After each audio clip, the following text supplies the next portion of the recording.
أعوذ بالله من الشيطان الرجيم. بسم الله الرحمن الرحيم. سورة الحجرات مدنية. بسم الله الرحمن الرحيم. يا أيها الذين آمنوا لا تقدموا بين يدي الله ورسوله واتقوا الله إن الله سميع عليم. يا أيها الذين آمنوا لا ترفعوا أصواتكم فوق صوت النبي ولا تجهروا له بالقول كجهر بعضكم لبعض أن تحبط أعمالكم وأنتم لا تشعرون. إن الذين يغضون أصواتهم عند رسول الله أولئك الذين امتحن الله قلوبهم بالتقوى لهم مغفرة وأجر عظيم. کہ ایمان والو تم آگے مت بڑھو اللہ اور اس کے رسول کے آگے اور تم اللہ سے ڈرو بلا اللہ تعالیٰ سننے والا جاننے والا ہے. کہ ایمان والو تم بلند مت کرو اپنی آوازوں کو نبی کی آواز کے اوپر اور تم ان سے زور سے بات مت کرو تمہارے ایک دوسرے سے بات کرنے کی طرح کہ کہیں تمہارے اعمال برباد ہو جائے اور تم کو خبر بھی نہ ہو. بلا شبہ وہ لوگ جو پست رکھتے اپنی آوازوں کو رسول اللہ کے سامنے اللہ کے رسول کے سامنے یہی وہ لوگ ہیں کہ اللہ تعالیٰ نے خالص کر لیا ان کے دلوں کو تقویٰ کے لیے ان کے لیے مغفرت اور اجر عظیم ہے. ان آیات کے ذریعے سے اللہ تبارک و تعالیٰ نے ادب سکھلایا اپنے مومن بندوں کو ان چیزوں میں جس کے ذریعے سے وہ معاملہ کرے رسول اللہ صلی اللہ علیہ وسلم سے یعنی عزت اور احترام کے ساتھ اور شان اور عظمت کے ساتھ. بس اللہ تبارک و تعالیٰ نے فرمایا یا ایھا الذین آمنوا لا تقدموا بین یدی اللہ ورسولہ یعنی تم جلدی مت کرو چیزوں میں ان کے آگے یعنی ان سے پہلے بلکہ تم ان کے پیچھے پیچھے چلو تمام امور میں. ابن عباس رضی اللہ تعالیٰ عنہ نے فرمایا کہ ان کو منع کیا گیا کہ وہ بات کرے آپ کی بات کرنے سے پہلے. اور امام مجاہد نے فرمایا کہ تم شرعی حکم بیان مت کرو رسول اللہ صلی اللہ علیہ وسلم کے سامنے کسی چیز کے بارے میں یہاں تک کہ اللہ تعالیٰ فیصلہ فرمائے آپ کی زبانی. اور امام ضحاک نے فرمایا کہ تم فیصلہ مت کرو کسی بات کسی معاملے میں اللہ اور اس کے رسول کو چھوڑ کر تمہارے دینی احکام میں سے. اور حسن بصری رحمۃ اللہ علیہ نے فرمایا کہ تم دعا مت کرو امام سے پہلے. اور امام قتادہ نے فرمایا کہ ہم کو ذکر کیا گیا ہے کہ کچھ لوگ کہتے تھے ایک کاش کے فلاں کے بارے میں قرآن کریم نازل ہوتا ایک کاش کہ یہ اس طرح صحیح ہوتا. بس اللہ تبارک و تعالیٰ نے اس کو ناپسند فرمایا واتقوا اللہ اللہ سے ڈرو ان چیزوں میں جس کا تم کو حکم دیا. ان اللہ سمیع یعنی تمہارے اقوال کو علیم یعنی تمہاری نیتوں کو. باری تبارک و تعالیٰ کا فرمان یا ایھا الذین آمنوا لا ترفعوا اصواتکم فوق صوت النبی یہ دوسرا ادب ہے. اللہ تبارک و تعالیٰ نے ادب سکھایا اس کے ذریعے سے مؤمن کو یہ کہ اپنی آواز کو بلند مت کرو نبی کریم صلی اللہ علیہ وسلم کے سامنے ان کی آواز کے اوپر. اور تحقیق کے روایت کیا گیا ہے کہ آیت کریمہ شیخین یعنی ابو بکر عمر رضی اللہ عنہما کے بارے میں نازل ہوئی ہے. امام بخاری نے روایت کیا ہے ابن ابی ملیکہ سے فرمایا کہ قریب تھا کہ دونوں اچھے آدمی ہلاک ہو جاتے یعنی ابو بکر و عمر رضی اللہ تعالیٰ عنہما ان دونوں کی آواز بلند ہو گئی نبی کریم صلی اللہ علیہ وسلم کے سامنے اس وقت کہ ان کے پاس بنو تمیم کا ایک وفد آیا. بس ان میں سے ایک نے اشارہ کیا اقرا بن حابس رضی اللہ تعالیٰ عنہ کا جو قبیلہ بنو مشاجع سے تھے اور دوسرے نے اشارہ کیا دوسرے آدمی کا. امام نافع نے فرمایا کہ مجھے ان کا نام یاد نہیں ہے. بس ابو بکر رضی اللہ تعالیٰ عنہ عمر رضی اللہ تعالیٰ عنہما سے کہا کہ آپ نے ارادہ نہیں کیا ہے مگر میری مخالفت کا. حضرت عمر نے کہا کہ میں نے ارادہ نہیں کیا ہے آپ کی مخالفت کا. بس ان دونوں کی آوازیں بلند ہو گئی اس سلسلے میں. اللہ تبارک و تعالیٰ نے آیت کریمہ نازل فرمائی یا ایھا الذین آمنوا لا ترفعوا اصواتکم فوق صوت النبی ولا تجهروا له بالقول كجهر بعضکم لبعض ان تحبط اعمالکم وانتم لا تشعرون. ابن زبیر نے فرمایا کہ بس عمر رضی اللہ تعالیٰ عنہ کوئی بات نہیں سناتے تھے رسول اللہ صلی اللہ علیہ وسلم کو اس آیت کے بعد یہاں تک کہ آپ کو ان کو پوچھنا پڑتا تھا. دوسری روایت میں ہے کہ فرمایا کہ بنو تمیم کا ایک وفد آیا نبی کریم صلی اللہ علیہ وسلم کے پاس. پس ابو بکر رضی اللہ تعالیٰ عنہ نے فرمایا کہ قعقاع بن معبد کو امیر بنا دیا جائے اور عمر رضی اللہ تعالیٰ عنہ نے فرمایا کہ بلکہ اقرا بن حابس کو امیر بنا دیا جائے. پس ابو بکر رضی اللہ تعالیٰ عنہ نے فرمایا کہ آپ نے ارادہ نہیں کیا مگر میری مخالفت کا. تو حضرت عمر رضی اللہ تعالیٰ عنہ نے کہا کہ میں نے ارادہ نہیں کیا ہے آپ کی مخالفت کا. بس ان دونوں میں نوک جھوک ہو گئی یہاں تک کہ ان دونوں کی آوازیں بلند ہو گئی. بس یہ آیت کریمہ نازل ہوئی اس سلسلے میں یا ایھا الذین آمنوا لا تقدموا بین یدی اللہ ورسولہ یہاں تک کہ آیت مکمل ہوئی ولو انہم صبروا حتی تخرج الیہم. اس کو امام بخاری نے تخریج کیا ہے. حافظ بزار سے روایت ہے ابو بکر صدیق رضی اللہ تعالیٰ عنہ سے فرمایا کہ جب یہ آیت کریمہ نازل ہوئی یا ایھا الذین آمنوا لا ترفعوا اصواتکم فوق صوت النبی تو میں نے عرض کیا کہ اللہ کے رسول خدا کی قسم میں آپ سے بات نہیں کروں گا مگر میرے رازدار بھائی کی طرح. امام بخاری نے روایت کیا انس بن مالک رضی اللہ تعالیٰ عنہ سے کہ نبی کریم صلی اللہ علیہ وسلم نے ثابت بن قیس رضی اللہ تعالیٰ عنہ کی غیر حاضری کو محسوس کیا. تو ایک شخص نے کہا کہ اللہ کے رسول میں ان کے پاس جاتا ہوں ان کی خبر لینے کے آپ کو میں ان کا علم دیتا ہوں.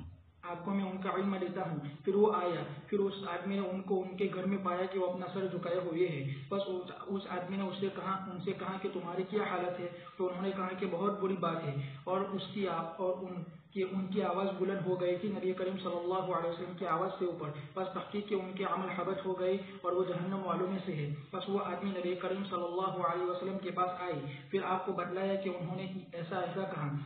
موسیٰ رحمۃ اللہ علیہ نے کہا کہ آپ صلی اللہ علیہ وسلم نے ان کی طرف اس آدمی کو دوسری مرتبہ بھیجا عظیم بشارت کو لے کر۔ بس آپ صلی اللہ علیہ وسلم نے فرمایا کہ جاؤ اس کے پاس، پھر ان سے کہو کہ بلا شبہ آپ جہنم والوں میں سے نہیں ہیں، اور لیکن آپ جنت والوں میں سے ہیں۔ امام احمد نے روایت کیا ہے انس بن مالک رضی اللہ تعالیٰ عنہ سے کہ جب یہ آیت کلمہ نازل ہوئی، یا ایھا الذین آمنوا لا ترفعوا اصواتکم فوق صوت النبی سے لے کر باری تعالیٰ کے فرمان وانتم لا تشعرون تک، اور ثابت بن قیس بن شماس بلند آواز والے تھے۔ بس رسول اللہ پس انہوں نے کہا کہ میں ہی وہ ہوں کہ میری آواز بلند ہو گئی تھی رسول اللہ صلی اللہ علیہ وسلم پر، اور میں جہنم والوں میں سے ہوں، میرے اعمال ضائع ہو گئے، اور وہ اپنے گھر میں غمگین بیٹھے ہوئے تھے۔ بس رسول اللہ صلی اللہ علیہ وسلم نے ان کی غیر حاضر محسوس کی، بس کچھ لوگوں کو ان کے پاس بھیجا۔ بس انہوں نے ان سے کہا کہ آپ صلی اللہ علیہ وسلم نے آپ کی غیر حاضری کو تلاش کیا، آپ کو تلاش کیا ہے، آپ کی کیا حالت ہے؟ تو انہوں نے کہا کہ میں ہی وہ ہوں کہ میری آواز بلند ہو گئی نبی کریم صلی اللہ علیہ وسلم کی آواز تھی، اور میں نے ان سے زور سے بات کی ہے، میرے اعمال حبط ہو گئے، اور میں جہنم والوں میں سے ہوں۔ بس وہ نبی کریم صلی اللہ لوگ آئے حضور کے پاس، پھر وہ لوگ آئے نبی کریم صلی اللہ علیہ وسلم کے پاس، اور لوگوں نے ان کو یہ بات بتائی جو انہوں نے کہی۔ بس نبی کریم صلی اللہ علیہ وسلم نے فرمایا نہیں، بلکہ وہ جنت والوں میں سے ہے۔ انس رضی اللہ تعالیٰ عنہ نے فرمایا کہ ہم ان کو دیکھ رہے تھے کہ وہ چلتے تھے ہمارے درمیان میں، اور ہم جانتے تھے کہ وہ جنت والوں میں سے ہے۔ پھر جب یمامہ کا دن ہوا اور ہم میں کچھ کمزوریاں تھی، بس ثابت بن قیس بن شماس رضی اللہ تعالیٰ عنہ آئے، اور تحقیق آپ نے حنوط لگا رکھی تھی اور اپنے کفن کو پہن لیا تھا۔ پھر کہا کہ بری بات ہے جس کا تم عادی بناتے ہو اپنے ساتھیوں کو۔ بس انہوں نے قتال کیا یہاں تک کہ وہ شہید ہو گئے رضی اللہ عنہ۔ اور ایک روایت میں ہے کہ ان سے نبی کریم صلی اللہ علیہ وسلم نے فرمایا اور کیا تم راضی نہیں ہو یہ کہ تم زندگی گزارو قابل ستائش، اور تمہاری وفات و شہادت کی حالت میں، اور تم جنت میں داخل ہو جاؤ؟ تو انہوں نے عرض کیا میں راضی ہوں اللہ کی بشارت پر اور اس کے رسول صلی اللہ علیہ وسلم کی بشارت پر، اور میں میری آواز کبھی بھی بلند نہیں کروں گا رسول اللہ صلی اللہ علیہ وسلم کی آواز پر۔ فرمایا کہ اللہ تعالیٰ نے آیت کریمہ نازل فرمائی ان الذین یغضون اصواتهم عند رسول اللہ اولئک الذین امتحن اللہ قلوبهم للتقوى۔ بسم اللہ الرحمن الرحیم۔ سورہ حجرات مدینہ منورہ میں نازل ہوئی، اور چونکہ حجرات کا لفظ آگے آ بھی رہا ہے، یا ایھا الذین آمنوا لا تقدموا بین یدی اللہ ورسولہ، اللہ و رسول سے آگے مت بڑھو۔ یہ آگے نہ بڑھنے کے سلسلے میں مفسرین نے لا تقدموا کی تفسیر میں الگ الگ اقوال نقل کیے۔ یہ آپ صلی اللہ علیہ وسلم کا ادب سکھلایا جا رہا ہے، آداب ہی میں سے ہے۔ سورہ حجرات معاشرتی زندگی کے بہت سارے مسائل کو وابستہ ہے، اس لیے کچھ لوگوں نے حضرت مولانا شبیر احمد عثمانی رحمۃ اللہ علیہ کی تفسیر میں سے سورہ حجرات کی تفسیر الگ کر دی ہے اور شائع کی ہے اس کو، تاکہ لوگوں کو معلوم ہو اس کے ذریعے معاشرتی آداب۔ سب سے پہلے اللہ اور اس کے رسول کے آداب سکھلائے، اور پھر آپس میں انسانوں کے درمیان کے آداب سکھلائے۔ تو پہلے فرمایا لا تقدموا بین یدی، اللہ اور رسول سے آگے مت بڑھو۔ آگے مت بڑھنے کی مختلف شکلیں ہیں آگے بڑھنے کی، تو ان تمام چیزوں سے روکا۔ کچھ مفسرین نے ذکر فرمایا لا تسرعوا فی الاشیاء بین یدیہ، حضور سے کوئی مسئلہ پوچھا جائے تو اپنی طرف سے کوئی بات نہ کی جائے جب تک آپ صلی اللہ علیہ وسلم خود ارشاد نہ فرمائے۔ چنانچہ یہی ابن عباس نے بھی فرمایا، حضور کے سامنے بات چیت کرنے سے ان کو روکا گیا، خاص کر کے دینی امور میں۔ اسی طرح دوسری روایت میں بھی یہی فرمایا کہ اللہ پاک اپنے نبی کے ذریعے جو چیز فرمائے اس سے پہلے تم خاموش رہو۔ ضحاک بھی یہی فرماتے ہیں کہ شریعت کے معاملات کے اندر آگے مت بڑھو۔ حسن بصری رحمۃ اللہ علیہ فرماتے ہیں کہ امام سے پہلے آگے مت بڑھو نمازوں کے اندر، یہ بھی مراد ہے، دعا وغیرہ میں بھی۔ اسی طرح کچھ لوگ یہ دل میں تمنا کرتے تھے کہ کاش کے فلاں مسئلے کے سلسلے میں حکم نازل ہوتا، آپس میں یہ طرح گفتگو تھی، تو اللہ پاک نے فرمایا کہ لا تقدموا بین یدی اللہ، کیا نازل کرنا ہے، کس طرح نازل کرنا ہے، کون سے مسائل کو ذکر کرنا ہے، یہ اللہ ہی جانتے ہیں، بندے اس کو نہیں جان سکتے۔ آگے دوسرا حکم فرمایا لا ترفعوا اصواتکم فوق صوت النبی، آپ صلی اللہ علیہ وسلم کی آواز سے اپنی آواز زور سے نہ کی جائے۔ امام بخاری نے روایت نقل کی ہے جس کو ابن کثیر یہاں نقل کرتے ہیں، حضرت ابوبکر صدیق اور حضرت عمر کے درمیان یہ مسئلہ آیا، آ چکی ہے یہ روایت اس سے پہلے۔ تو ان دونوں بزرگوں کی آواز تھوڑی بلند ہو گئی. اس کے بعد یہ آیت نازل ہونے کے بعد ان حضرات نے اپنی آواز اتنی پست کر دی کہ حضرت عمر کی تو اتنی اونچی آواز ہوتی تھی کہ حضرت عبداللہ ابن زبیر خود جو حضرت ابوبکر صدیق کے نواسے ہیں وہ یہ فرماتے ہیں کہ حضور کو پوچھنا پڑتا کہ عمر تم کیا کہہ رہے ہو, زور سے بولو تھوڑا اس طرف. اس کے بعد والی روایت میں لا ترفعوا اصواتکم فوق صوت النبی, حضرت ابوبکر صدیق نے بھی یہی فرمایا. حضرت ثابت ابن قیس رضی اللہ تعالیٰ عنہ کی آواز تھوڑی بلند تھی فطری اور پیدائشی طور پر. وہ سمجھے کہ یہ آیت کریمہ میرے ہی متعلق نازل ہوئی, اس لیے مسجد میں آنا چھوڑ دیا, گھر میں غمگین بیٹھے رہے اور یہ کہا کہ وانتم لا تشعرون, تمہارے اعمال بیکار ہو جائے اور تمہیں محسوس نہ ہو, اس لیے میرے اعمال تو بیکار ہو گئے, میں جہنمی ہو گیا. آپ صلی اللہ علیہ وسلم نے صحابی کو بشارت سنائی کہ ان کو کہو کہ ایسا نہیں ہے. دوسری نیچے والی روایت میں بھی یہی ہے, وہ جنتی ہے, اور ساتھ میں آپ صلی اللہ علیہ وسلم نے کچھ اور بھی بشارت دی کہ تم بہت اچھی طریقے سے زندگی گزارو گے. چنانچہ راوی نقل کرتے ہیں کہ جنگ یمامہ میں قبیلے بنو حنیفہ کے ساتھ جو حضرت ابوبکر صدیق رضی اللہ تعالیٰ عنہ کے دور خلافت میں ہوا, اس موقع پر ان لوگوں نے بڑی شرارت اور بڑی مضبوط اور قداور قوم تھی یمامہ والی بھی. صحابہ کے نام میں تھوڑا کچھ انکشاف ہوا, جملہ بھی کتنا شاندار ہے, یعنی تھوڑا کچھ انتشار ہوا. ثابت ابن قیس رضی اللہ تعالیٰ عنہ آئے, انہوں نے خوشبو لگائی ہوئی تھی بدن پر اور کفن بھی پہن ہی لیا تھا, اور یہ فرمایا کہ تم اگر لڑائی کے میدان سے بھاگو گے تو بعد والی امت کے لیے تمہاری طرف سے بہت برا طریقہ رائج ہوگا, اور پھر اللہ پاک کی راہ میں شہید ہو گئے. اور تحقیق کے اس قصے کو ذکر کیا ہے تابعین میں سے کئی حضرات نے. اسی طرح پر تحقیق کی اللہ تبارک و تعالیٰ نے منع فرمایا آواز کو بلند کرنے سے رسول اللہ صلی اللہ علیہ وسلم کی موجودگی میں. اور تحقیق کے ہم کو روایت کیا گیا امیر المؤمنین عمر بن الخطاب رضی اللہ تعالیٰ عنہ کی تاریخ سے یہ کہ انہوں نے دو آدمیوں کی آواز کو سنا مسجد النبی صلی اللہ علیہ وسلم میں. تحقیق ان دونوں کی آواز بلند ہو گئی, ہو چکی تھی. پس حضرت عمر رضی اللہ تعالیٰ عنہ آئے, پھر کہا کہ کیا تم لوگوں کو معلوم نہیں کہ تم دونوں کہاں پر ہو؟ پھر آپ نے فرمایا کہ تمہارا تعلق کہاں سے ہے؟ تو انہوں نے کہا کہ طائف والوں سے.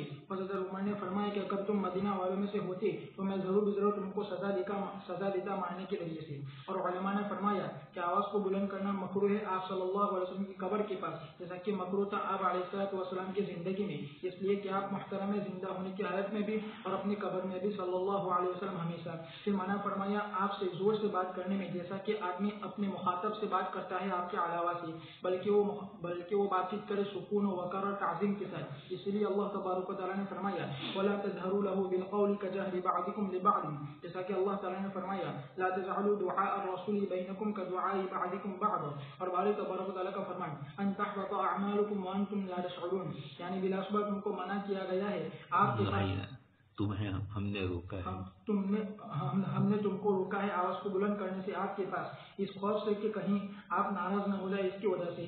پھر اللہ تبارک و تعالیٰ ناراض ہو جائے گا آپ کی ناراض ہونے کی وجہ سے.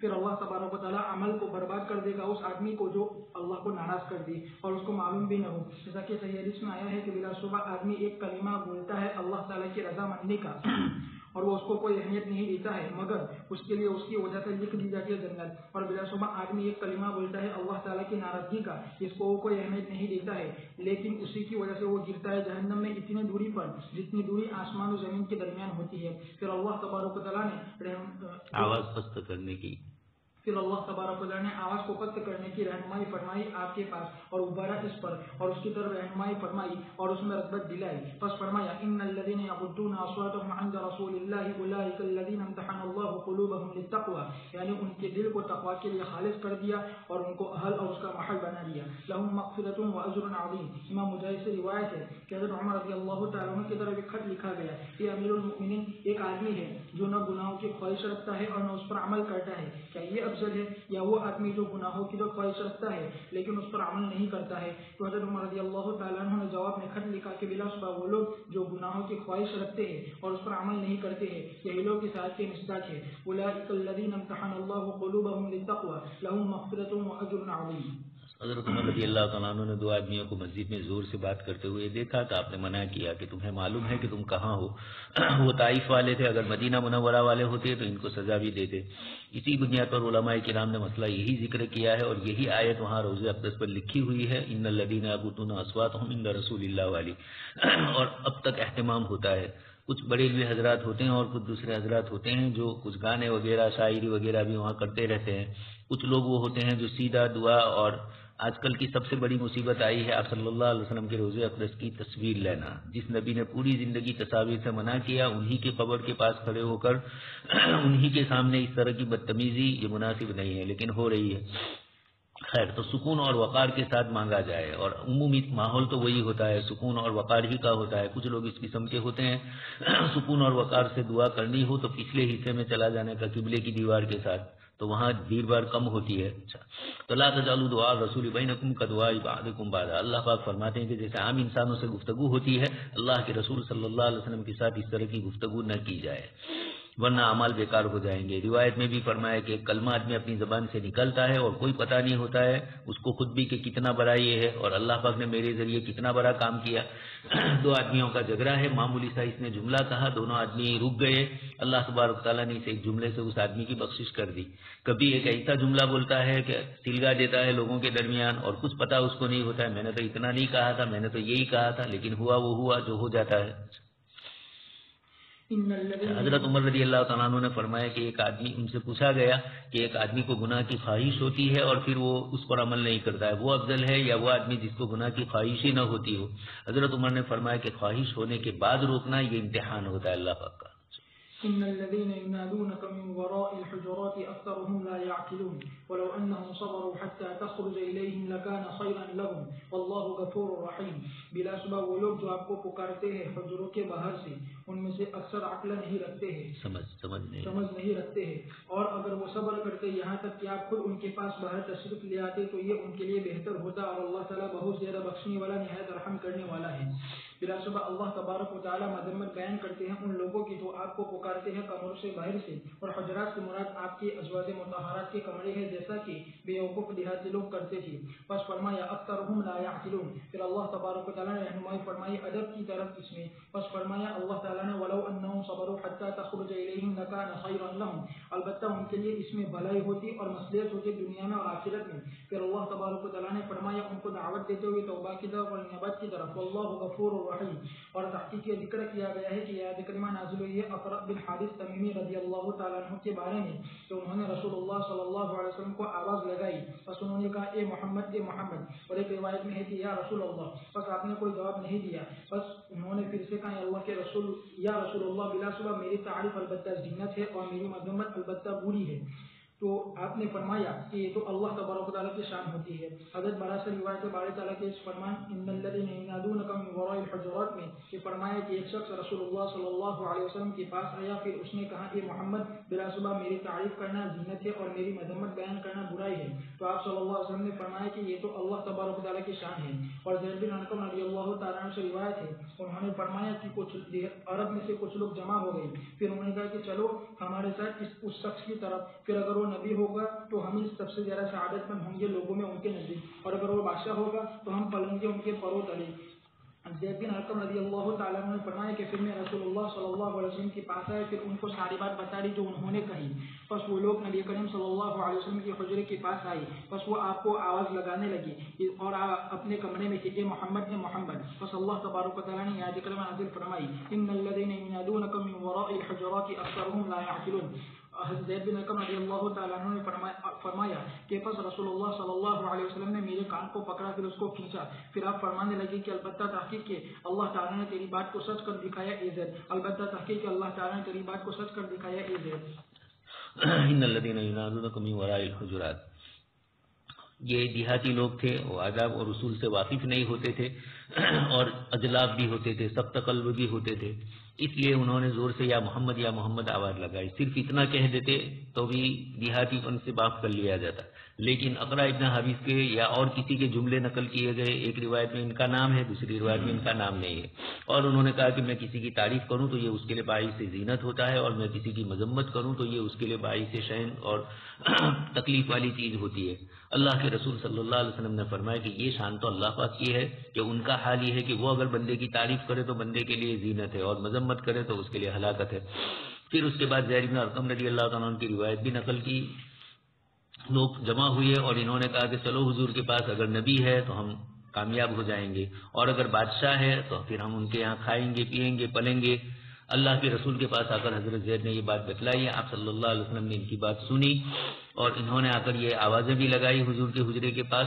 آپ صلی اللہ علیہ وسلم نے حضرت زید کے کان پکڑے اور یہ کہا کہ اللہ پاک نے تمہاری بات سچ کر دکھلائی. یہ بھی بات اور یقولون لئن رجعنا الى المدینہ عبداللہ ابن ابی والے میں بھی زید ابن ارقم ہی کی روایت ہے.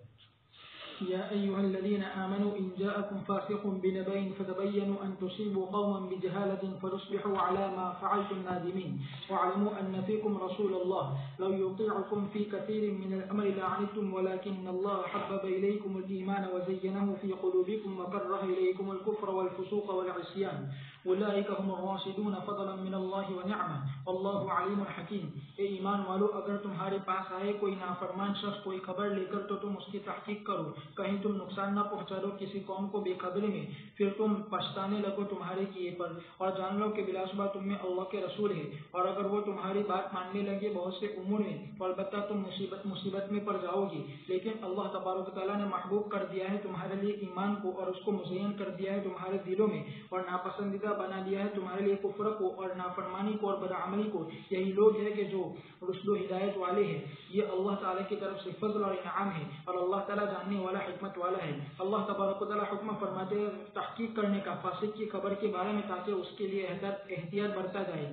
اور تحقیق اللہ تبارک و تعالیٰ نے منع فرمایا فاسق لوگوں کے راستے کی اتباع کرنے سے، اور اسی آیت سے علماء کی جماعت نے منع کیا ہے مجهول الحال راوی کی روایت کو قبول کرنے سے اس کے فسق کے احتمال ہونے کی وجہ سے فی الواقع، اور اس کو دوسرے حضرت نے قبول کیا ہے. اور تحقیق کے مفسرین نے کئی حضرات نے ذکر کیا ہے کہ یہ آیت کریمہ نازل ہوئی ہے ولید بن عقبہ بن نبی معیط کے بارے میں، جس وقت کہ آپ صلی اللہ علیہ وسلم نے ان کو بھیجا تھا بنو المصطلق کے صدقات کو وصول کرنے کے لیے. اور تحقیق کی یہ مروی ہے چند طرق سے. امام احمد نے فرمایا حارث بن ابی ذر خزاعی رضی اللہ تعالیٰ عنہ کی طرف سے فرمایا کہ میں رسول اللہ صلی اللہ علیہ وسلم کی خدمت میں حاضر ہوا، پھر مجھے آپ نے اسلام کی دعوت دی، پس میں اسلام میں داخل ہو گیا اور میں نے اسلام کا اقرار بھی کر لیا، اور مجھے دعوت دی زکات ادا کرنے کی، پس میں نے اس کا بھی اقرار کر لیا، اور میں نے عرض کہ اللہ کے رسول میں اپنی قوم کے پاس جاؤں گا، پھر ان کو دعوت دوں گا اسلام کی اور زکات ادا کرنے کی، پھر جو شخص میری بات مان لیں گے تو میں ان کی زکات کو جمع کروں گا، اور آپ میری طرف بھیجیے کہ اللہ کے رسول کسی کاسب کو فلاں وقت میں، اور تاکہ وہ آپ کے پاس پہنچا دے وہ زکات جس کو میں جمع کروں گا. پھر جب حارث رضی اللہ تعالیٰ نے جمع کر لی زکات کو ان لوگوں سے جنہوں نے ان سے اسلام قبول کر لیا، اور وہ وقت آ چکا جو رسول اللہ صلی اللہ علیہ وسلم نے طے فرمایا تھا یہ کہ آپ ان کی طرف قاصد بھیجیں گے. بس قاصد ان کے پاس آنے سے رک گیا اور وہ ان کے پاس نہیں آیا، اور حارث رضی اللہ تعالیٰ نے گمان کیا کہ تحقیق کے ان کے بارے میں کوئی ناراضگی کی بات پیش آئی ہے اللہ کی طرف سے اور اس کے رسول کی طرف سے. بس انہوں نے اپنی قوم کے سرداروں کو بلایا، پھر ان سے کہا کہ بلا شبہ رسول اللہ صلی اللہ علیہ وسلم نے میرے لیے ایک وقت مقرر کیا تھا، یہ کہ وہ میری طرف اپنا قاصد بھیجیں گے تاکہ وہ وصول کرے اس زکات کو جو میرے پاس ہے، اور رسول اللہ صلی اللہ علیہ وسلم خلاف ورزی نہیں ہو سکتی، اور میرا خیال نہیں ہے کہ آپ کا قاصد رک گیا ہے مگر ان کے ناراض ہو جانے کی وجہ سے. بس چلو ہمارے ساتھ کہ ہم رسول اللہ صلی اللہ علیہ وسلم کی خدمت میں حاضر ہو جائے. اور رسول اللہ صلی اللہ علیہ وسلم نے ولید بن عقبہ رضی اللہ تعالیٰ عنہ کو بھیجا تھا حارث رضی اللہ تعالیٰ عنہ کی طرف تاکہ وہ وصول کرے اس زکات کو جو انہوں نے اپنے پاس جمع کیا ہے. پھر جب ولید چلے یہاں تک کہ وہ راستے کے کچھ حصے پر پہنچے تو ان کو ڈر محسوس ہوا، واپس لوٹ گئی یہاں تک کہ رسول اللہ صلی اللہ علیہ وسلم کے پاس آئے. پھر عرض کیا کہ اللہ کے رسول بلا شبہ حارث نے تحقیق کے مجھے زکات دینے سے انکار کر دیا ہے اور ارادہ کیا ہے میرے قتل کرنے کا. بس رسول اللہ صلی اللہ علیہ وسلم غصے ہو گئے اور ایک لشکر کو بھیجا حارث رضی اللہ تعالیٰ عنہ کی طرف، اور حارث رضی اللہ تعالیٰ عنہ اپنے ساتھیوں کے ساتھ آ رہے تھے. یہاں تک کہ جب لشکر روانہ ہوا اور آمنا سامنا ہوا یہاں تک کہ جب لشکر سے آمنا سامنا ہوا اور وہ مدینہ سے کچھ ہی فاصلے پر پہنچے تھے کہ انہوں نے حارث کو پا لیا. بس انہوں نے کہا یہ حارث ہے. پھر جب ان کو گھیر لیا تو حارث رضی اللہ تعالیٰ ان سے کہا کہ تم کس کی طرف بھیجے گئے ہو؟ تو انہوں نے کہا کہ تمہاری طرف. انہوں نے کہا کہ کیوں؟ تو انہوں نے کہا کہ بلا شبہ رسول اللہ صلی اللہ علیہ وسلم نے تمہاری طرف بھیجا تھا ولید بن عقبہ کو. بس انہوں نے یہ کہا ہے کہ تم نے ان کو منع کر دیا ہے زکات دینے سے اور تم نے ارادہ کیا ان کے قتل کرنے کا. تو حارث رضی اللہ تعالیٰ عنہ نے کہا کہ نہیں، قسم اس ذات کی جس نے محمد صلی اللہ علیہ وسلم کو حق کے ساتھ بھیجا ہے میں نے ان کو کبھی دیکھا بھی نہیں ہے اور میں نے ان کو ہرگز نہیں دیکھا اور نہ وہ میرے پاس آئے ہیں. تو جب حارث رضی اللہ تعالیٰ عنہ رسول اللہ صلی اللہ علیہ وسلم کے پاس آئے تو آپ نے فرمایا کہ تم نے زکات دینے سے انکار کر دیا اور میرے قاصد کے قتل کرنے کا ارادہ کیا. تو حارث رضی اللہ تعالیٰ عنہ نے عرض کیا نہیں، خدا کی قسم اس ذات کی جس نے آپ کو حق کے ساتھ بھیجا ہے میں نے ان کو نہیں دیکھا ہے اور نہ وہ میرے پاس آئی ہے اور میں آپ کے پاس نہیں نہیں آیا ہوں مگر جس وقت کے رک گیا میرے پاس آنے سے رسول اللہ صلی اللہ علیہ وسلم کا کافی، تو مجھے خوف ہو کہ کہیں کوئی ناراضگی کی بات پیش نہ آ گئی ہو اللہ کی طرف سے اور اس کے رسول کی طرف سے۔ فرمایا کہ سورہ حجرات کی آیت کلمہ نازل ہوئی، یا ایھا الذین آمنوا ان جاءکم فاسق بنبأ سے لے کر بارے تعالیٰ کے فرمان حکیم تک۔ امام ابن جریر رحمۃ اللہ نے روایت کے ام سلمہ رضی اللہ تعالیٰ عنہ سے فرماتی ہے کہ رسول اللہ صلی اللہ علیہ وسلم نے ایک شخص کو بھیجا بنو المصطلق کے صدقات کو وصول کرنے کے لیے اس واقعے کے بعد، بس قوم نے یہ بات سنی تو قوم ان کو ملنے کے لیے گئے، وہ تعظیم کرتے تھے رسول اللہ صلی اللہ علیہ وسلم کے حکم کی۔ حضرت ام سلمہ فرماتی ہے کہ شیطان نے ان کے دل میں کوئی خیال پیدا کر دیا کہ وہ ارادہ رکھتے ہیں ان کے قتل کرنے کا۔ ام سلمہ فرماتی ہے کہ پھر وہ واپس چلے رسول اللہ صلی اللہ علیہ وسلم کے پاس، پھر انہوں نے عرض کیا کہ بلا صبح بنو المصطلق نے تحقیق کے مجھے انکار کر دیا اپنے صدقات دینے سے، پس رسول اللہ صلی اللہ علیہ وسلم غصہ ہو گئے اور مسلمان بھی۔ ام سلمہ فرماتی ہے کہ پھر قوم کو جب ان کے واپس چلے جانے کا علم ہوا تو وہ رسول اللہ صلی اللہ علیہ وسلم کے پاس آئے تو آپ کے سامنے سب بن کر کھڑے ہو گئے۔ اس وقت ظہر کی نماز ہوئی، بس انہوں نے عرض کیا ہم اللہ کی پناہ چاہتے ہیں اللہ کی ناراضگی سے اور اس کے رسول کی ناراضگی سے۔ آپ نے ہماری طرف ایک سچے آدمی کو بھیجا تھا، بس ہمیں خوشی ہوئی اس کی وجہ سے، اور صدقہ وصول کرنے والے آدمی کو بس ہمیں خوشی ہوئی اس سے، اور اس کے ذریعے سے ہماری آنکھیں ٹھنڈی ہو گئی۔ پھر وہ واپس چلے گئے درمیان راستے سے، بس ہم کو خوف محسوس ہوا کہ کہیں یہ ناراضگی نہ ہو اللہ تعالیٰ کی طرف سے اور اس کے رسول صلی اللہ علیہ وسلم کی طرف سے۔ بس وہ برابر یہ باتیں کرتے رہے یہاں تک کہ بلال رضی اللہ تعالیٰ عنہ آئے، پھر انہوں نے عصر کی نماز کی اذان پڑھی۔ بس ام سلمہ فرماتی ہے کہ یہ آیت کلمہ نازل ہوئی، یا ایھا الذین آمنوا ان جاءکم فاسق بنبأ فتبینوا ان تصیبوا قوما بجہالۃ فتصبحوا علی ما فعلتم نادمین۔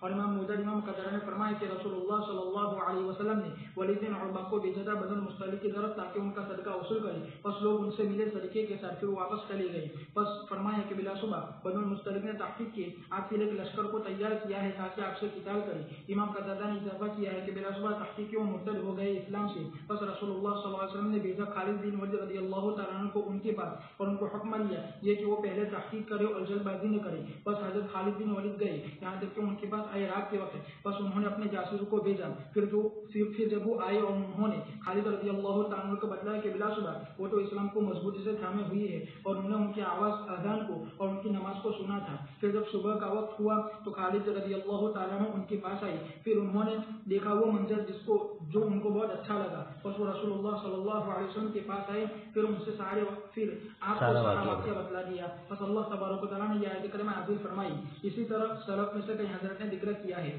کہ بلا صبح یہ آیت کریمہ ولید بن عقبہ رضی اللہ تعالیٰ عنہ کے بارے میں نازل ہوئی ہے، واللہ اعلم۔ آیت کا شان نزول تو یہی ہے، البتہ آیت میں لفظ ہے ان جاءکم فاسقون، اس پر بحث ہے علماء کے درمیان، اور انہوں نے کہا کہ جو واقعہ ہوا وہ ہو چکا۔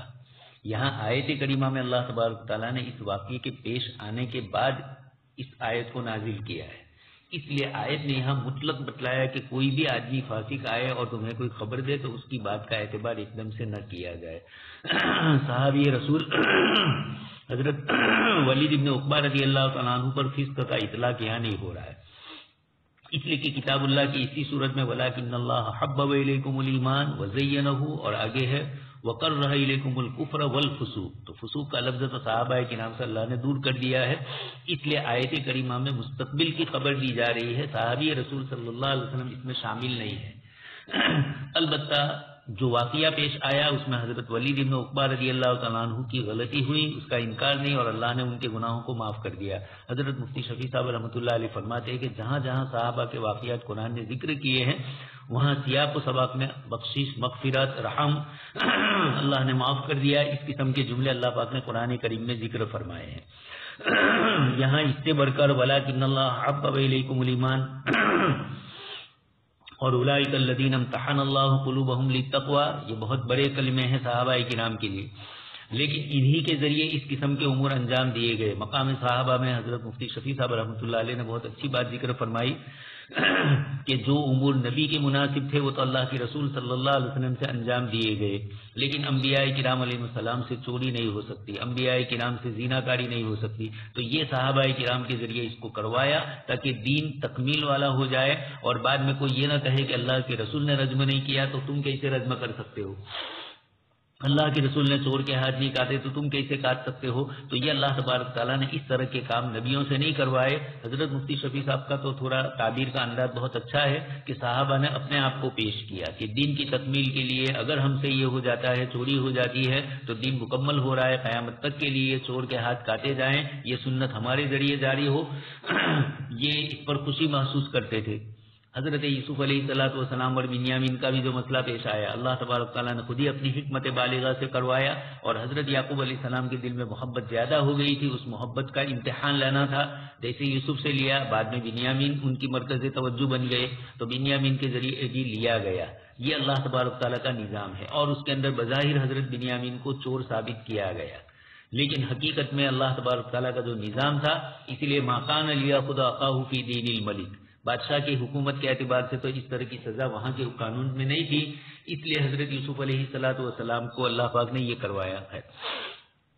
یہاں پر بھی حضرت ولید اور یہ جو حضرت ابو حارث ابن ابو زرار الخزاعی رضی اللہ تعالیٰ عنہ ہے، قبیلے بنی مصطلق کے آدمی ہے، ان کے درمیان ہو سکتا ہے پہلے کوئی آپس میں رنجش ہوئی ہو، یا اس قبیلے سے ان کی رنجش ہوئی ہو، اور ادھر ولید ابن عقبہ گئے اور راستے ہی میں ان کو یہ ڈر محسوس ہوا کہ چونکہ پہلے میری ان سے لڑائی تھی تو ہو سکتا ہے کہ میں ان کے قبیلے میں جا رہا ہوں تو یہ لوگ مجھے قتل کر دیں یا مجھے کوئی نقصان پہنچائے۔ یہاں تک کی بات تو ان کی اپنی اعتبار سے صحیح تھی، لیکن پھر واپس آ کر حضور سے انہوں نے جو پیش کیا منظر، جو واقعی نہیں ہوا تھا، اور یہ چیز ہے اللہ کے رسول صلی اللہ علیہ وسلم نے اسی کے اوپر یہ آیت نازل ہوئی ہے، اور مستقبل میں بھی ہمیں خبر دی کہ اس طریقے کی چیزوں پر ایک دم جلد بازی نہ کی جائے۔ حضرت خالد بن ولید رضی اللہ تعالیٰ عنہ بڑی حکمت کے ساتھ گئے اور رات کے وقت وہاں اپنے آدمی بھیجے، تو انہوں نے کہا یہ لوگ تو دیندار ہے، اور اسی طریقے سے صبح میں ان کی آواز بھی سنی اذان کی، تو پھر اطمینان ہو گیا، حضور کے پاس واپس آئے۔ حضرت حارث کہتے ہیں کہ جو وقت حضور نے دیا تھا وہ وقت ہو چکا اور آپ کا قاصد نہیں آیا، تو ہم نے یہ کیا کہ شاید حضور کوئی ناراضگی پیش آئی اللہ اور رسول کی طرف سے تو ہم خود جا کر معافی مانگے۔ یہ ان کی بڑی شرافت کی چیز تھی، بڑی سمجھداری کی چیز تھی۔ چنانچہ وہیں ملے، ادھر حضور نے ایک لشکر بھیجا تھا، راستے ہی میں آمنا سامنا ہو گیا، انہوں نے پوچھا کہاں جا رہے ہو، تو کہا تمہارے ہی پاس آ رہے تھے، تم نے آپ کے قاصد کو قتل کرنے کی دھمکی دی، کہا کہ نہیں وہ آئے ہی نہیں ہمارے پاس۔ اس کے بعد اطمینان ہو گیا۔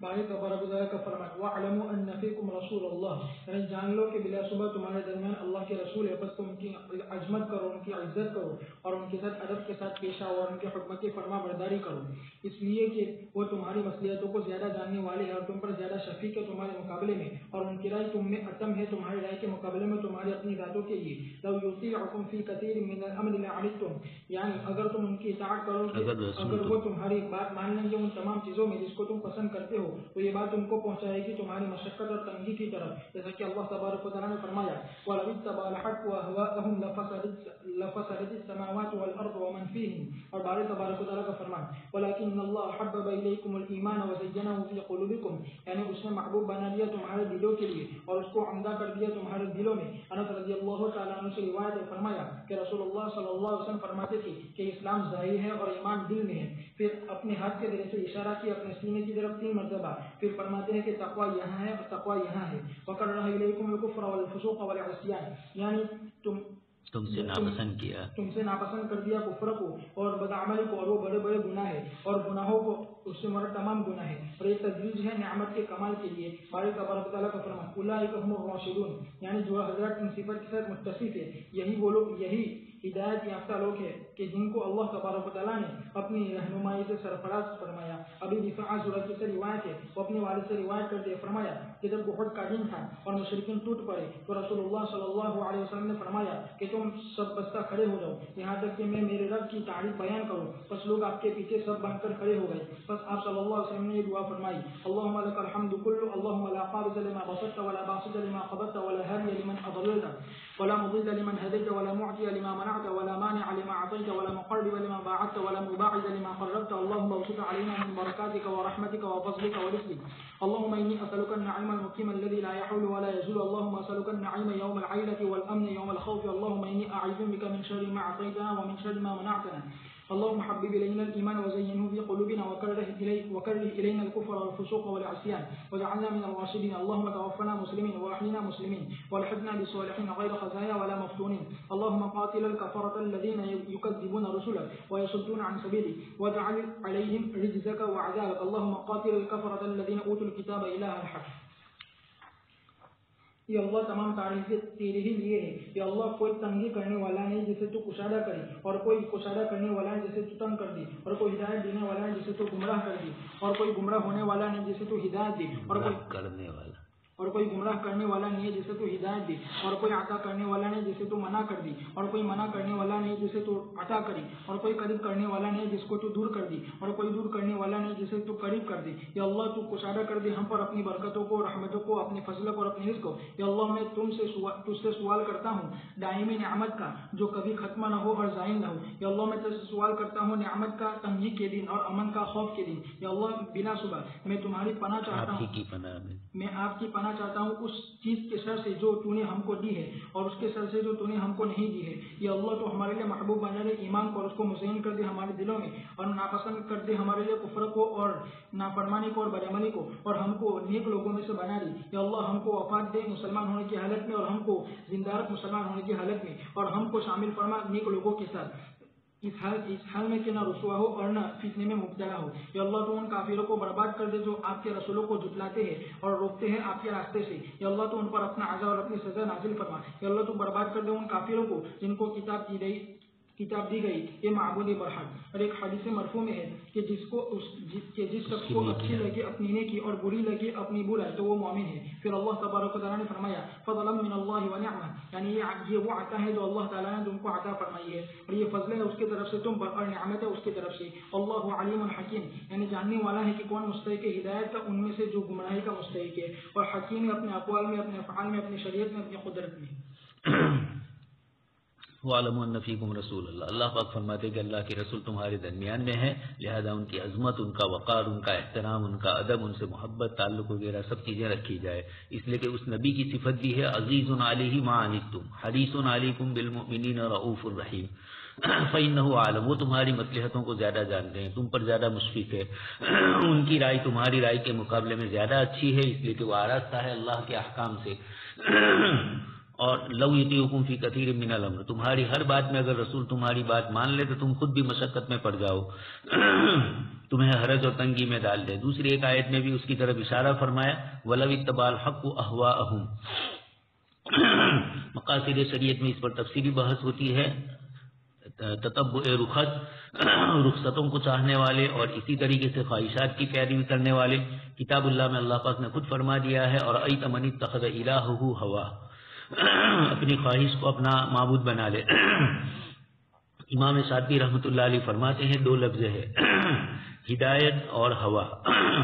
ہدا یہ نبی لے کر آئے اور ہوا یہ شیطانی چیزیں ہوتی ہے. تو یہاں کہنا یہ ہے کہ کبھی کبھار صحابہ کوئی بات فرمائے آپ صلی اللہ علیہ وسلم سے اور اللہ تبارک تعالیٰ کی طرف سے حکم ایسا نہ ہو تو نبی کی بات ہی مانی جائے, اپنی بات کا اصرار نہ کیا جائے. ہمارے مقابلے میں نبی اللہ کا دین لے کر آئے ہیں اور ہم اپنی خواہشات کا بھی ہمارے ساتھ کچھ شمول ہو جاتا ہے.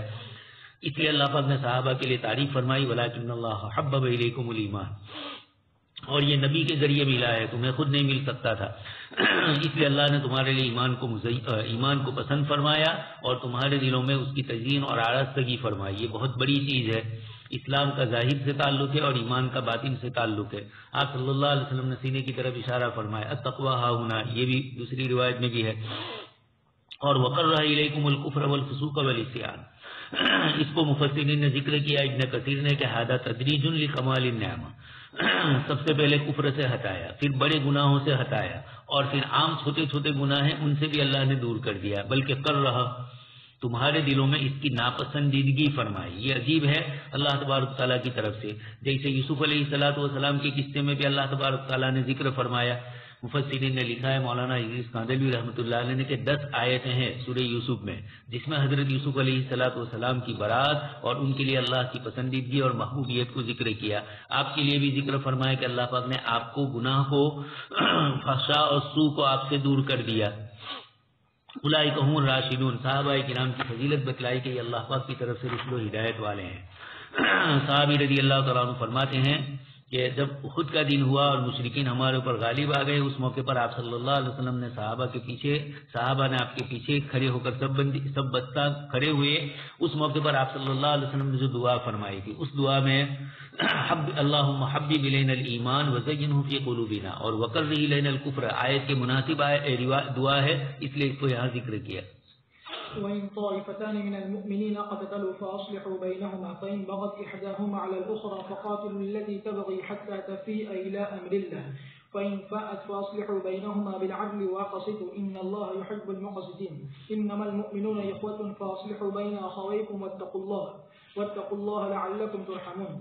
اور اگر ایمان والوں میں سے دو جماعتیں آپس میں لڑ پڑے تو تم اصلاح کرو ان دونوں کے درمیان، پھر اگر زیادتی کرو تو تم صلح کراؤ ان کے درمیان، پھر اگر زیادتی کرے ان میں سے ایک جماعت دوسری پر تو تم قتال کرو اس سے جس نے زیادتی کیا یہاں تک کہ وہ لوٹ آئے اللہ تعالیٰ کے حکم کی طرف، پھر اگر وہ لوٹ آئے تو تم صلح کرو ان کے درمیان انصاف کے ساتھ، اور انصاف کرو، بلا شبہ اللہ تعالیٰ انصاف کرنے والوں کو پسند فرماتے ہیں۔ بلا شبہ مومن آپس میں بھائی ہے، بس تم صلح کرو تمہارے بھائیوں کے درمیان اور اللہ سے ڈرو شاید کہ تم پر رحم کیا جائے۔ اللہ تبارک و تعالیٰ فرماتے حکم دیتے ہوئے دو جماعتوں کے درمیان صلح فرمانے کا جن میں سے ایک نے دوسرے پر زیادتی کی ہو۔ وَإِن طَائِفَتَانِ مِنَ الْمُؤْمِنِينَ اقْتَتَلُوا فَأَصْلِحُوا بَيْنَهُمَا، پس اللہ تعالیٰ نے ان کو مومن فرمایا آپس میں لڑنے کے باوجود۔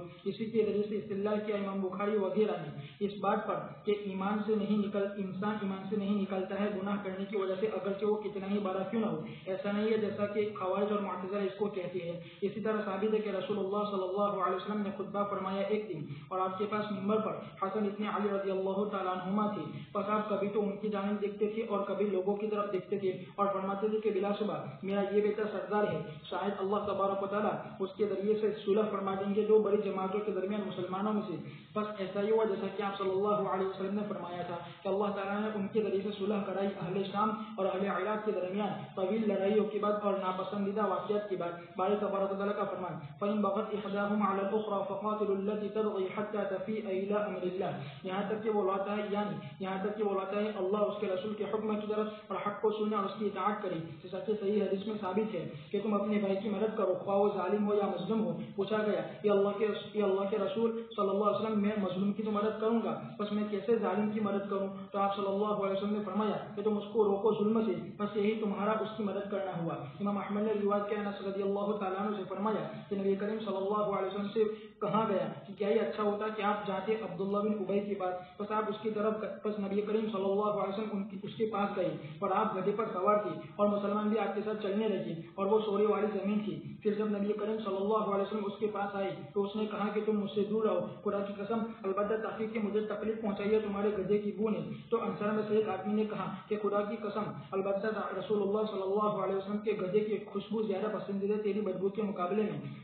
راوی نے فرمایا کہ پھر عبداللہ اس سے زیادہ خوشبودار ہے، بس اس سے زیادہ خوشبودار ہے۔ راوی نے فرمایا بس عبداللہ رضی اللہ تعالیٰ عنہ پر غصے ہو گئے ان کی قوم میں سے کچھ لوگ، عبداللہ پر غصے ہو گئے اس کی قوم میں سے کچھ لوگ، بس غصے ہو گئے ان دونوں میں سے ہر ایک آپ کے صحابہ پر صحابہ میں سے ہر ایک کے ساتھ ہی بس ہر ایک کے ساتھ آپ کے صحابہ میں سے غصے ہو گئی، بس ان کے صحابہ بولن ضرور تھی ایک ساتھی نہ مائنو تھا، بس ان میں سے ہر ایک آپ کے ساتھیوں میں سے غصے ہو گئی، بس ان کے درمیان ہاتھا پائی لکڑی کے ذریعے سے اور ہاتھوں کے ذریعے سے اور جوتوں کے ذریعے سے، بس ہم کو یہ خبر پہنچی ہے کہ انہی کے بارے میں آیت کریمہ نازل ہوئی ہے۔ وَإِن طَائِفَتَانِ مِنَ الْمُؤْمِنِينَ اقْتَتَلُوا فَأَصْلِحُوا بَيْنَهُمَا۔ سعید بن جبیر رحمۃ اللہ علیہ نے ذکر کیا کہ اوس اور خزرج ان دونوں کے درمیان جھگڑا ہو گیا کھجور کی شاخوں کے ذریعے سے اور جوتوں کے ذریعے سے، بس اللہ تبارک و تعالیٰ نے یہ آیت کریمہ نازل فرمائی پھر حکم فرمایا ان کے درمیان صلح کرنے کا۔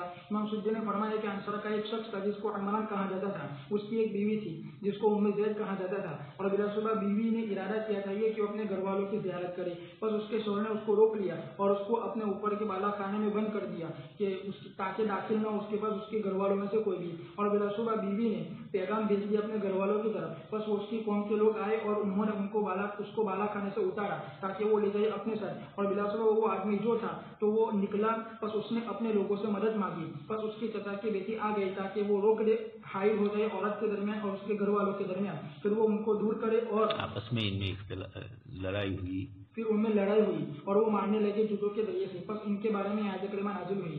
پس رسول اللہ صلی اللہ علیہ وسلم نے ان کو بلا بھیجا اور ان کے درمیان صلح فرما دی. پس وہ لوٹ آئے اللہ تعالیٰ کے حکم کی طرف. باری تبارک و تعالیٰ کا فرمان فَإِنْ فَاءَتْ فَأَصْلِحُوا بَيْنَهُمَا بِالْعَدْلِ وَأَقْسِطُوا إِنَّ اللَّهَ يُحِبُّ الْمُقْسِطِينَ. یعنی تم برابری کرو ان کے درمیان انصاف کے ساتھ اور وہ عدل ہے. ان اللہ يحب المقسطین. ابن ابی حاتم نے روایت کی عبداللہ بن عمر رضی اللہ تعالیٰ عنہما سے فرمایا کہ بلا شبہ رسول اللہ صلی اللہ علیہ وسلم نے فرمایا کہ بلا شبہ انصاف کرنے والے دنیا میں انصاف کرنے والے موتی کے ممبروں پر ہوں گے رحمان کے سامنے، اس وجہ سے کہ وہ انصاف کرتے تھے دنیا میں. نبی کریم صلی اللہ علیہ وسلم سے روایت ہے آپ نے فرمایا کہ انصاف کرنے والے اللہ کے پاس قیامت کے دن نور کے ممبروں پر ہوں گے عرش کے سامنے، جو انصاف کرتے تھے اپنے فیصلے میں جو انصاف کرتے تھے اپنے فیصلے میں اپنے گھر والوں میں اور ان لوگوں کے بارے میں جو ان کے ماتحت تھے. باری تبارک و تعالیٰ کا فرمان انما المؤمنون اخوہ، یعنی تمام کے تمام بھائی ہو دین میں. جیسا کہ رسول اللہ صلی اللہ علیہ وسلم نے فرمایا کہ مسلمان کا بھائی ہے، نہ اس پر ظلم کرتا ہے نہ اس پر ظلم کرے اس کو کسی کے حوالے کرتا ہے اور نہ اس کو کسی کے حوالے کرے. اور صحیح حدیث میں ہے کہ خدا کی قسم اللہ تعالیٰ اپنے بندے کی مدد میں لگا رہتا ہے جب تک کہ بندہ اپنے بھائی کی مدد میں لگا رہے. اور صحیح حدیث میں یہ بھی ہے کہ جب مسلمان دعا کرتا ہے اپنے مسلمان بھائی کے لیے غائبانہ طور پر تو فرشتہ کہتے ہیں کہ آمین اور تیرے لیے بھی اسی کی معنی ہے. اور حالت اس سلسلے میں بہت زیادہ ہے. باری تبارک و تعالیٰ کا فرمان فاصلحوا بین اخویکم، یعنی دو آپس میں لڑنے والی جماعتیں. واتقوا اللہ، یعنی اپنے تمام امور میں ڈرو. لعلکم ترحمون، اور یہ اللہ تبارک و تعالیٰ کی طرف سے ثابت کرنا ہے رحمت کو اس شخص کے لیے جو اس سے بچے. وَإِن طَائِفَتَانِ مِنَ الْمُؤْمِنِينَ، ایمان والوں کی دو جماعتوں میں اگر آپس میں اختلاف ہو جائے تو دوسرے مسلمانوں کو کیا کرنا ہے؟ تو فَأَصْلِحُوا بَيْنَهُمَا، ان کے درمیان صلح کروانی ہے. یہ آپ صلی اللہ علیہ وسلم نے ان کے لڑنے کے باوجود ان کو مومن قرار دیا. امام بخاری وغیرہ نے اسی سے استدلال کیا. خوارج نے حضرت معاویہ رضی اللہ تعالیٰ عنہ، حضرت علی رضی اللہ تعالیٰ عنہ اور حضرت عمرو بن عاص، مغیرہ ابن شعبہ، اس قسم کے جو صحابہ کرام اکابر تھے، انہوں نے خوارج نے ان سب کے متعلق نعوذ باللہ اسی طریقے کا نسبت کی تھی اور یہ کہا تھا کہ بندوں نے بندوں سے صلح کی، اس بنیاد کے اوپر یہ بندوں کے ساتھ صلح، نعوذ باللہ. تو انہوں نے کلمۃ حق ارید بها الباطل، انہوں نے غلط قسم کی باتیں اس طرح کی اور گناہ کبیرہ کی بنیاد پر آدمی کو بالکل کفر کے درجے تک پہنچا دیا. امام بخاری نے کہا کہ اس سے آدمی کفر میں نہیں پہنچتا ہے. ایک تو یہ لڑ رہے ہیں، اس کے باوجود کتاب اللہ مومن سے تعبیر کر رہا ہے. دوسری بات بتلائی فاصلحوا بینہما، آپس میں اختلاف ہو تو تمہیں صلح کروانا ہے. حضرت حسن رضی اللہ تعالیٰ عنہ کا جو مسئلہ پیش آیا، حضرت معاویہ رضی اللہ تعالیٰ عنہ کے پاس 7,000 کا لشکر تھا اور حضرت حسن کے پاس 40,000 کا. مسلمانوں کا 1,00,000 کا چیدہ لشکر تھا جس میں صحابہ اور تابعین تھے. اور آپس میں اس سے پہلے حضرت علی رضی اللہ تعالیٰ عنہ اور حضرت معاویہ، حضرت عائشہ جنگ جمل، جنگ صفین ہو چکی تھی. حضرت حسن رضی اللہ تعالیٰ عنہ نے جب یہ دیکھا کہ امت اس طرح انتشار کا شکار ہے تو 6 مہینے خلافت کے بعد آپ نے دستبرداری کر دی. اور درس ترمذی میں حضرت مولانا مفتی محمد تقی صاحب نے بہت تفصیل سے آپ نے جو ان کے پاس سے حضرت معاویہ رضی اللہ تعالیٰ عنہ سے صلح کی تھی اور کچھ جو رقم لی تھی، اس رقم کے لینے پر جو اشکال ہے کہ لی جا سکتی ہے یا نہیں. خلافت ایک مانوی حق ہے، ایک ظاہری اور حصی مادی چیز نہیں ہے. حضرت نے اس کا جواب دیا ہے جواز کا. تو حضرت حسن رضی اللہ تعالیٰ عنہ نے خلافت سونپ دی حضرت معاویہ رضی اللہ تعالیٰ عنہ کو. اس کا فائدہ یہ ہوا کہ 20 سال تک امت ہر قسم کے لڑائی جھگڑوں سے محفوظ رہی اور اسلام کی طاقت کو غلبہ ہوا. اور روم کے علاقے میں جہاں مسلمان آگے بڑھ رہے تھے، حضرت معاویہ رضی اللہ تعالیٰ عنہ نے کئی علاقے فتح فرمائے. حضرت مولانا تقی صاحب نے اس کو تفصیل سے حضرت امیر معاویہ تاریخ اور حقائق کے آئینے میں اپنی اس کتاب کے اندر تفصیل سے اس کو ذکر کیا ہے جماعت اسلامی والوں کے جواب میں. پھر انہوں نے دوسری مرتبہ اشکال کیا، پھر جواب دیا. لیکن پھر تیسری مرتبہ اشکال ہوا تو جواب نہیں دیا کہ ساری انرجی جواب الجواب میں ہی ختم ہو جائے. تو یہ بتلا دیا کہ مومنین کی دو جماعتوں میں آپس میں جب اختلاف ہو تو کوشش کرو کسی طریقے سے صلح ہو جائے. اب یہ ہے کہ صلح کرنے کے بعد بھی دوسری جماعت پھر بعد میں بغاوت کر لے اور آپس میں ایک دوسرے کے خلاف ہو جائے تو اس موقع پر فرمایا فقاتلوا التی تبغی حتی تفیء الی امر اللہ. یہی بات ہوئی تھی گلب الدین حکمتیار اور احمد شاہ مسعود کے درمیان افغانستان کے اندر کہ افغانستان میں ان دونوں مجاہدین کی جماعتوں نے روس کو تو نکال لیا، بھگایا، لیکن اس کے بعد آپس میں لڑنے لگے. یہ کئی مرتبہ پاکستان، سعودی عربیہ، شاہ فہد وغیرہ زندہ تھے اس وقت، نواز شریف بھی تھے، تو ان کے درمیان صلح کرانے کے لیے پاکستان میں وہاں بھی یہ مسئلے ہوئے لیکن کسی طریقے سے مسئلہ حل نہیں ہوا. پھر اتفاق سے اللہ تبارک تعالیٰ نے ملا عمر وغیرہ حضرات کو کھڑا کیا، یہ تو بعد میں آئے، اور انہوں نے پھر ان علاقوں کو فتح کرنا چاہا. انہوں نے پہلے تو ان دونوں کو پیشکشی کی تھی کہ کسی طریقے سے صلح کر لو، دونوں جماعتیں نیک تھی، دیندار سمجھی جا رہی تھی، لیکن نہیں ہو سکا. اور پھر اس کے بعد چونکہ کچھ قبائل بھی ہوتے ہیں، کچھ ازبیک تھے، کچھ اور دوسرے قبیلے جیسے ابھی دوستم والا بڑا طالبان کو اس نے اس وقت بھی بہت نقصان پہنچایا تھا. اس کا تعلق ترک قبائل سے زیادہ ہے، تو طیب اردگان کے ساتھ ان کے تعلقات ہیں. تو یہ اس طرح کے رشید دوستم جس کو کہا گیا، اس نے کافی نقصان پہنچایا تھا مجاہدین کو، اور ان کی عقائد بھی اس طرح کے ٹھیک نہیں ہے. خیر، تو ایک صاحب نے انگلینڈ میں ہم نے یہی پوچھا کہ ان کو کیا آنے کی ضرورت تھی. میں نے کہا انہوں نے قرآن کی آیت پر عمل کیا طالبان نے، کہ ان دونوں کو سمجھانے کی کوششیں کروائی گئی، نہیں مانا گیا، تو دونوں نہیں سمجھے تھے، تو پھر یہ کھڑے ہوئے تو اللہ تبارک تعالیٰ نے ان کو غالب کر دیا. فَإِنْ فَاءَتْ فَأَصْلِحُوا بَيْنَهُمَا بِالْعَدْلِ، یہ بتلا دیا کہ جب تک نہ مانے وہاں تک ان کو منوانے کی کوشش کی جائے، اور جب مان لے تو اگلا یہ نہ رکھا جائے کہ پہلے ہماری نہیں سنی تھی اس لیے ہم تمہیں نہیں بلا رہے ہیں، ہم تمہارے ساتھ عدل سے کام نہیں لیں گے. یہ انسانی مزاج کی کمزوری ہوتی ہے. قرآن کریم نے اس کی طرف اشارہ کر کے کہ کوئی ہماری نہیں سن رہا ہے اور اب بعد میں وہ خود سننے کے لیے آ رہا ہے، تو آپ کہو کہ جب ہم سناتے تھے تب تو آئے نہیں تھے اور اب تمہاری غرض پڑی تو آئے. تو ایسا نہیں ہے. کتاب اللہ نے فاصلحوا بینہما بالعدل، اب ان کے ساتھ بھی میانہ روی سے ہی سلوک کیا جائے. پہلے بھی میانہ روی تھی اور اب بھی عدل و انصاف کا دامن چھوڑا نہ جائے. عام وطن ایسا ہوتا ہے مسلمانوں میں آپس میں جب صلح کروائی جاتی ہے، یا خود جیسے دیکھ رہے ہیں ہم، لڑکی چلی جاتی ہے مسلمان اور پھر اب واپس آنا چاہتی ہے، لیکن ماں باپ محض اس لیے منع کر دیتے ہیں کہ تم نے کورٹ میں ہمارے خلاف ورزی کی، تم نے لوگوں میں ہمیں ذلیل کیا، تو وہ ذلت تو تمہاری صرف لڑکی کی کفر کی طرف جانے والی تھی اور اب وہ اسلام کی طرف آ رہی ہے، اب یہ عزت والی چیز ہے، تو اس کو برداشت کر لیا جائے.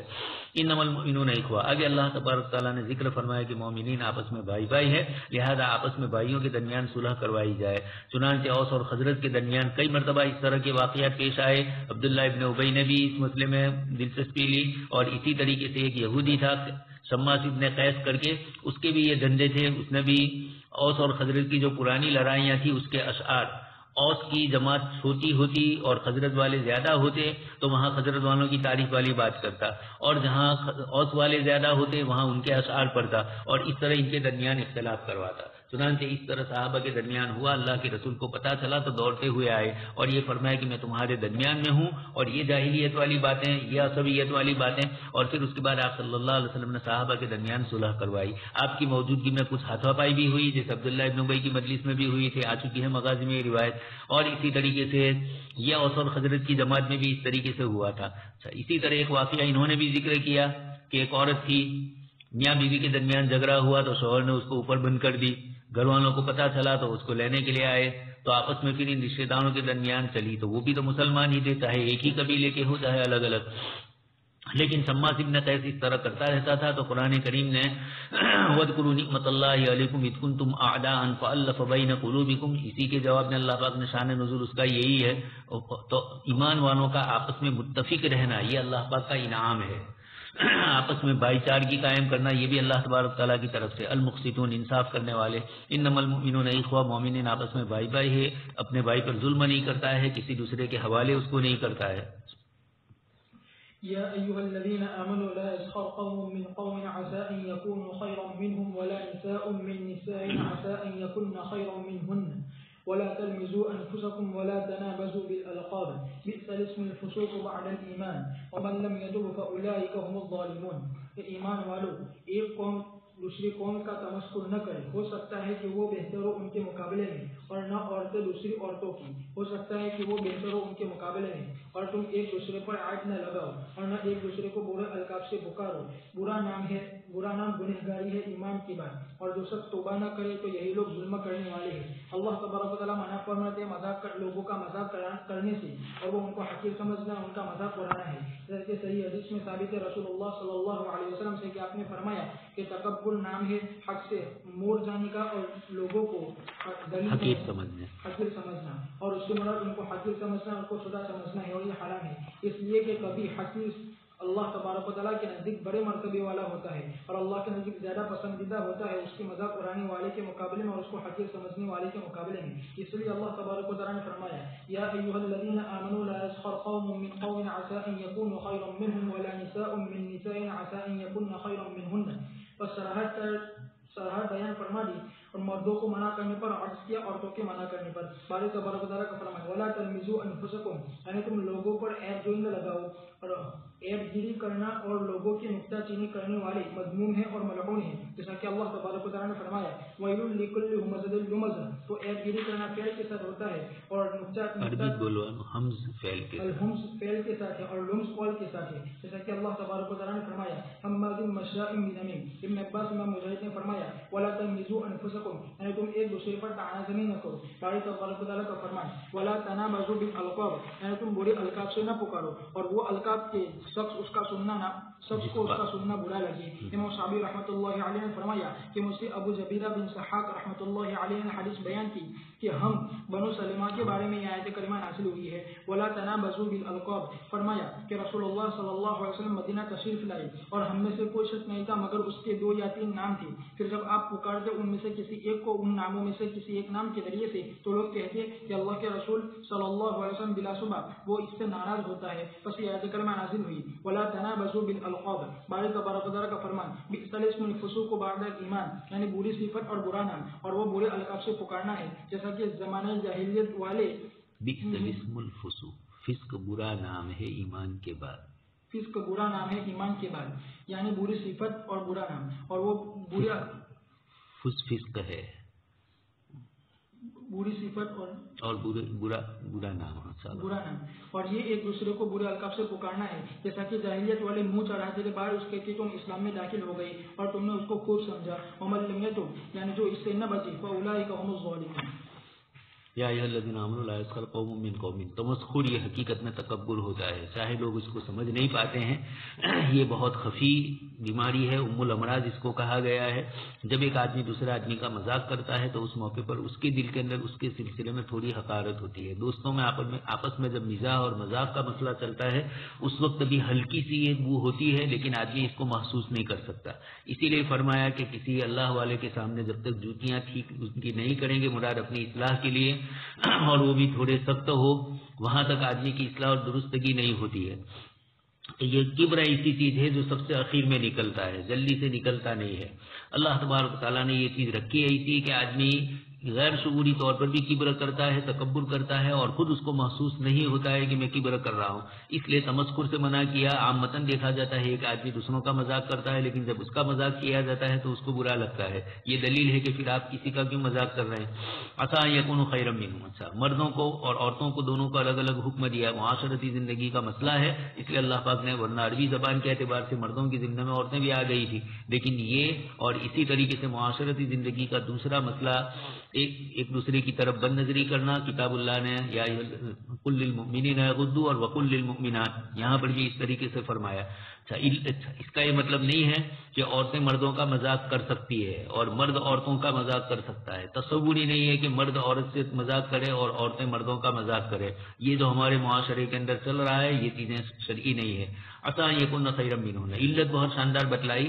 ہو سکتا ہے کہ تم جس کا مزاح کر رہے ہو تم تو اس کو معمولی سمجھ رہے ہو اور اللہ پاک کے یہاں اس کی کوئی نیکی اور کوئی ادا ایسی پسند ہو. چنانچہ حدیث شریف میں اسی لیے تو ذکر فرمایا میں ٹوٹے ہوئے دلوں کے پاس ہوں کہ یہ بیچارہ کسی مجلس میں جائے تو کوئی اس کو اوبگت نہ ہو. مجلس سے جائے تو ان کے جانے پر کوئی نوٹس نہ لیا جائے. ان کا کوئی اکرام اور احترام نہ ہو. آپ صلی اللہ علیہ وسلم نے فرمایا کہ ایسے 100 آدمیوں سے اور ایسے بڑے ہوئے آدمیوں کے مقابلے میں یہ ایک آدمی اللہ کے یہاں پسندیدہ ہے. ولا تلمزوا انفسکم. ایک دوسرے کو لمز سے نہ پکارا جائے. ویل لکل ہمزۃ لمزہ.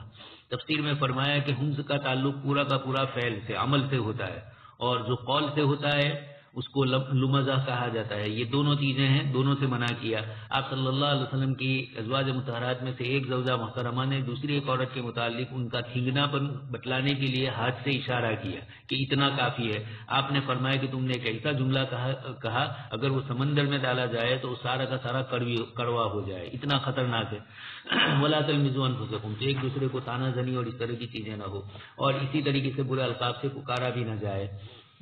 ولا تنابزوا بالالقاب، ہمارے یہاں بھی دیہاتوں کے اندر کچھ لوگوں کے نام ہوتے ہیں، کچھ لوگوں کی سرنے میں ایسی ہوتی ہے عجیب و غریب، اور لوگ اس طریقے سے ان کو ستاتے رہتے ہیں، ان کے ناموں کے اس طرح بول کر لوگ ان کو یہ کرتے ہیں۔ البتہ کبھی کسی نام سے ہی وہ پہچانا جاتا ہو۔ ایک مرتبہ ہمارے ایک ٹرسٹی صاحب تھے، ان کے رشتہ دار کرمار کے ہی وہ تھے، اور ان کے رشتہ دار ایک ہیں کرماری میں، ان کی آنکھوں کی تھوڑی گڑبڑ ہے۔ انہوں نے مجھے کہا کہ آپ جب جائیں گے تو اگر ان کو یہ کہیں گے، یہ لفظ بولیں گے کونیا، تو ہی وہ گاؤں والے پہچانیں گے، ورنہ نہیں پہچانیں گے۔ کسی نام کا دوسرا آدمی ہے، اس کے گھر پہنچا دیں گے، اس لیے یہ نام بھی بولنا، سرنیم بھی بولنا، ساتھ میں یہ لفظ بھی بولنا، تو ایسا ہوتا ہے۔ لیکن پھر بھی آدمی کو اچھا نہیں لگتا ہے، تو اللہ کے رسول صلی اللہ علیہ وسلم نے بھی ان ناموں میں سے کسی ایک نام سے پکارا، تو صحابہ نے کہا کہ اللہ کے رسول اس کے 2-3 نام ہے، لیکن یہ نام میں ایک ہی نام اس کو پسند ہے، دوسرا پسند نہیں ہے۔ تو اللہ پاک نے پھر بعد میں منع کر دیا، بئس الاسم الفسوق بعد الایمان، ایمان کے بعد فسق کی باتیں کرنا یہ اللہ کے نزدیک بئس الاسم، بہت برا نام ہے یہ۔